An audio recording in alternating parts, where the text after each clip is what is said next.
চলুন আজ আপনাদের নিয়ে যাই আমাদের সিমলা ট্রিপের সবচেয়ে স্পেশাল দিনে। জানেন তো, আজ ছিল জামাই ষষ্ঠী। সকালে উঠেই দেখি বাবিয়া রান্নায় ব্যস্ত।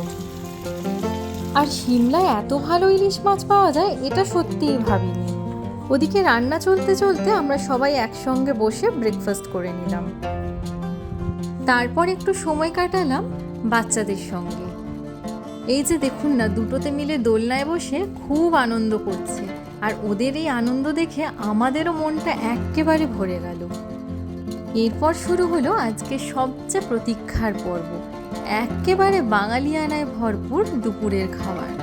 সব শেষে শাশুড়ি মায়ের হাতে পায়েস খাওয়ানোর এই মুহূর্তটাই যেন আজকের দিনের সবচেয়ে বড় আকর্ষণ। ভিডিওটি ভালো লাগলে একটা লাইক করে দেবেন আর আমাদের বং ইন জয়পুরের সঙ্গে থাকবেন। দেখা হবে আবার নতুন কোনো গল্প নিয়ে।